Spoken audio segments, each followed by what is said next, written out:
Welcome back to Under Oath. I'm attorney Jeff Kaufman. Sitting next to me is my partner in crime, James John. Hello. A celebrity in his own right. I am not. Oh, come on. There are more people that have pictures of your butt than everybody I know. That's a shame, and that's a true statement, by the way. That's such a true statement. People can go, OnlyFans? No. No. That's a stand-up. Oh, my gosh. I actually had friends who thought they came up with very important lines. Oh. Like, what's up? Yeah. I actually had a friend of mine who was married to a good friend of mine who she was absolutely positive she came up with what's up. No. And we kind of just looked at her every time she would say it. Mm-hmm. Go, But somebody did. Yeah, somebody did come up with that. And they're going to say, well, Martin did it. Somebody did it. I don't know. Yeah. Because every time you do that, it's like a song.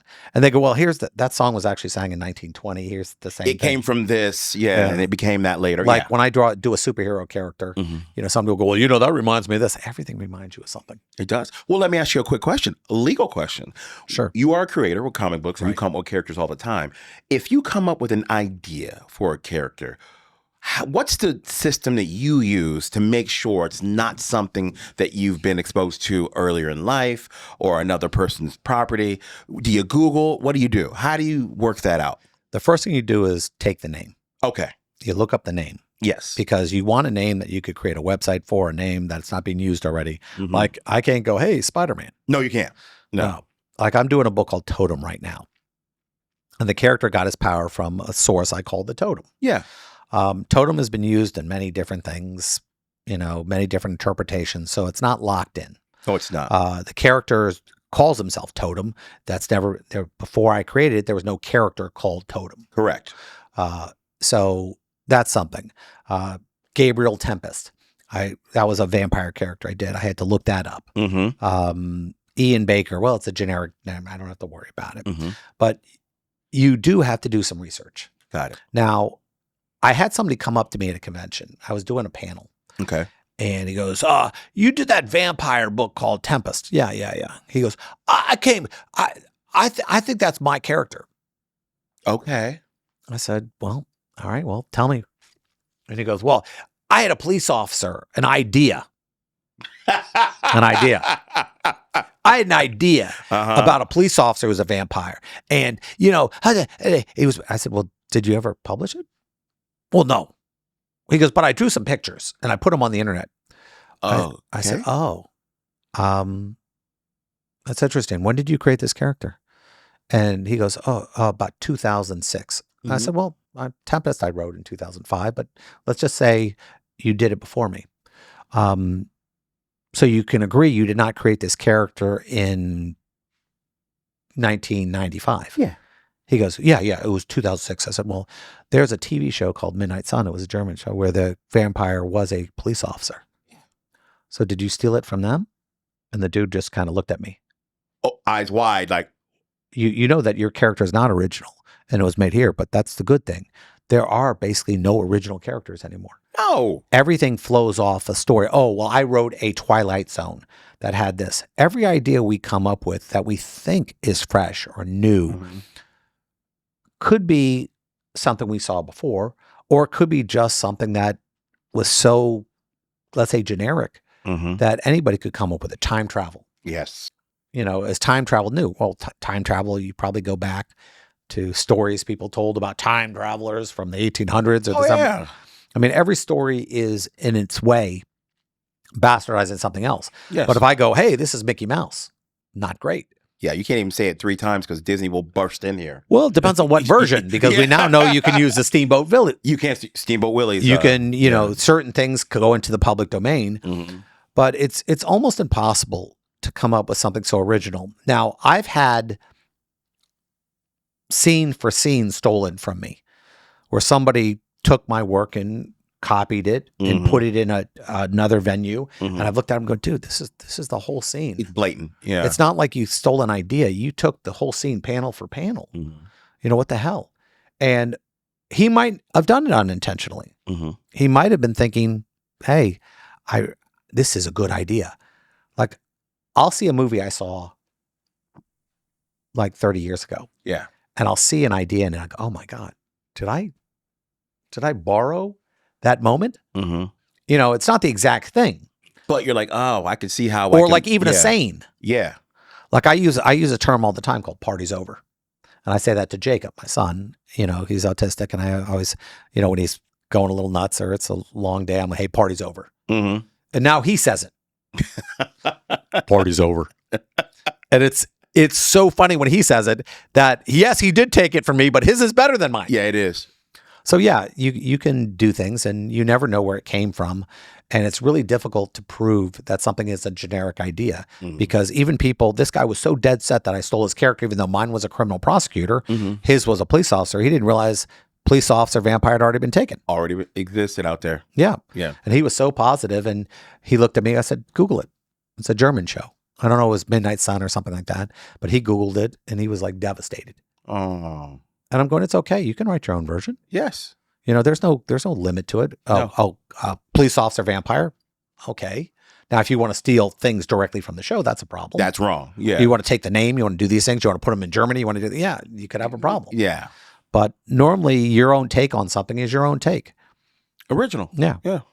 All right. Well, we hope we help those creators out there who want to do great stuff. And I think that's a good conversation to have because there's people out there who wonder that. Yeah. All the time. Yeah.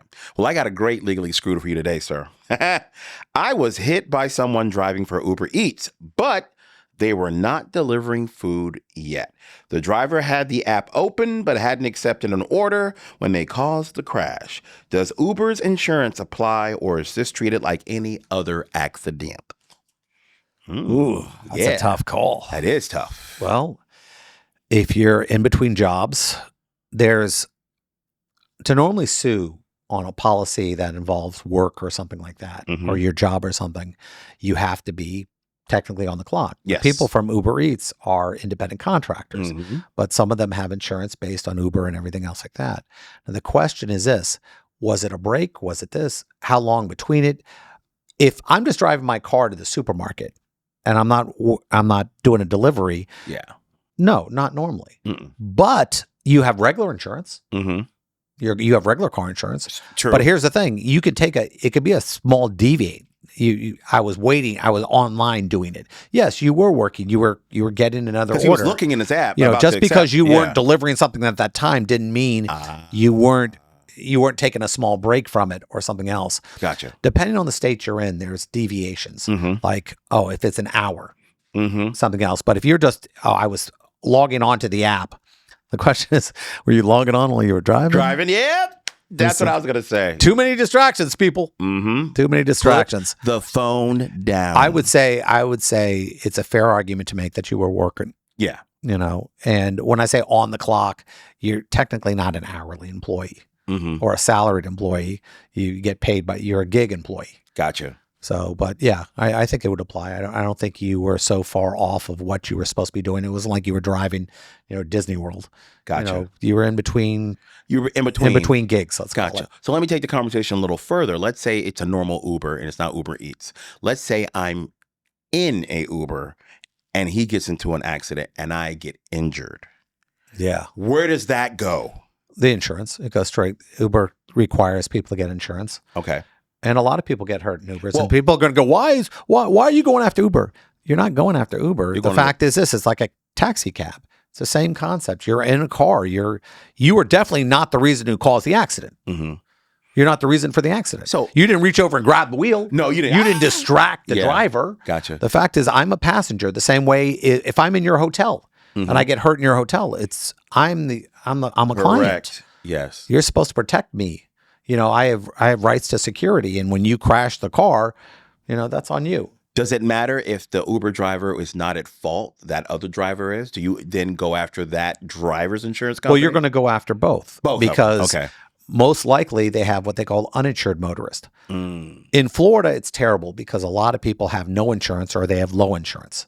Bad insurance. There are states like New York that have minimum $50,000 yes. Injury policies, which allow you to get $50,000 in medical. Yeah. Their PI is $50,000, while Florida is only 10. So you can get proper medical attention in New York that you can't get in Florida a lot of times.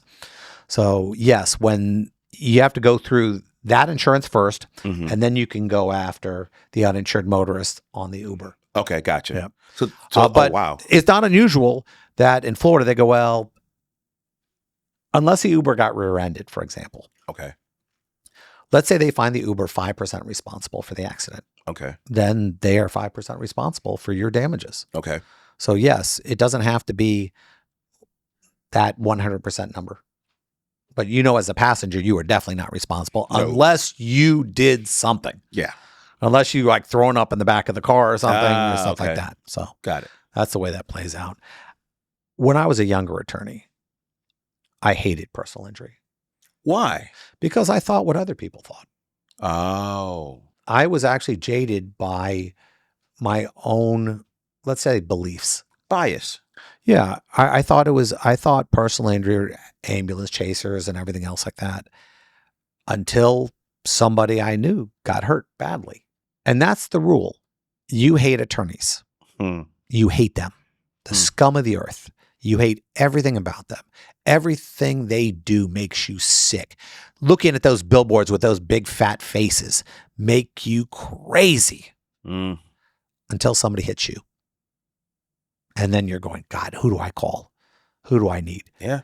And the reason why those billboards exist and everything is because the fact is that you are going to go with who you remember.